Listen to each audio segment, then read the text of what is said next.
Education টিকে আছাম সকলোকে স্বাগতম জনাইছোঁ। গুৱাহাটী হাইকোৰ্টৰ পৰা এটা পোষ্ট ওলাইছে। ইয়াতে পোষ্ট দুখন এডভাৰটাইজমেণ্ট আছে, মানে বেলেগ বেলেগ পোষ্ট। আছাম, নাগালেণ্ড, মিজোৰাম, অৰুণাচল প্ৰদেশ হাইকোৰ্টৰ ফালৰ পৰা। ইয়াত আছে 8টা পোষ্ট আছে। জুডিচিয়েল এছিষ্টেণ্ট ইয়াতে দেখিছে আপোনালোকে আনৰিজাৰ্ভত 7টা আছে আৰু ST প্লেনত এটা। ইয়াৰে মেইন আপোনালোকে চাব লাগিব লাষ্ট ডেট আৰু submission of online application start. ইয়াৰে 9 জানুৱাৰীৰ পৰা ষ্টাৰ্ট হৈছে, 26 জানুৱাৰীলৈকে থাকিব আৰু পে'মেণ্টটো কৰিব পাৰিব 29 জানুৱাৰীলৈকে। আৰু দৰমহাটো স্কেল, গ্ৰেড পে' এইবিলাক দিয়া আছে, এইখিনি আপোনালোকে দেখিছেই। গ্ৰেড পে' বহুত বেছি, 8,700 আছে। ইয়াৰ পিছতে OBC আপোনালোকে গমেই পায় 43 years maximum limit, SC ST 45 আৰু PWBD 50 ইয়াৰ্ছলৈকে পাৰে।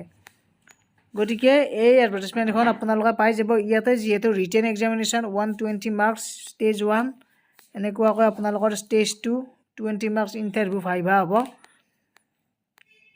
এপ্লাই কৰাৰ প্ৰচেছটো আপোনালোকৰ ইয়াতে অনলাইন, মই তলত ডেছক্ৰিপশ্যনতো দি দিম বাৰু, তাত গৈ কিনে ডাইৰেক্ট এপ্লাই কৰিব পাৰিব। এতিয়া আমি ছেকেণ্ড যিখন এডভাৰটাইজমেণ্ট এইখন দেখুৱাইছোঁ বাৰু।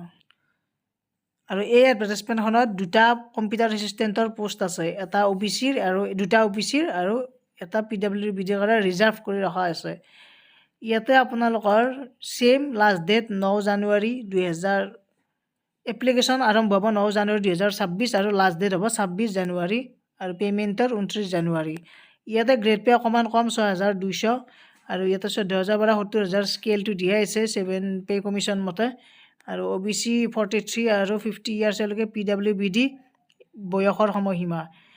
মিনিমাম কোৱালিফিকেশ্যন কি লাগে বুলি ক'বলৈ গ'লে ইয়াতে মাষ্ট বি গ্ৰেজুৱেট হ'ব লাগিব, কম্পিউটাৰ চাৰ্টিফিকেট লাগিবই, DTP ৱৰ্কছ এইবিলাক জানিব পাৰিব লাগিব। তাৰে পিছত ইয়াতো মেক্সিমাম 120 মাৰ্কছ ষ্টেজ 1ত আছে ৰিটেন এক্সামিনেশ্যন।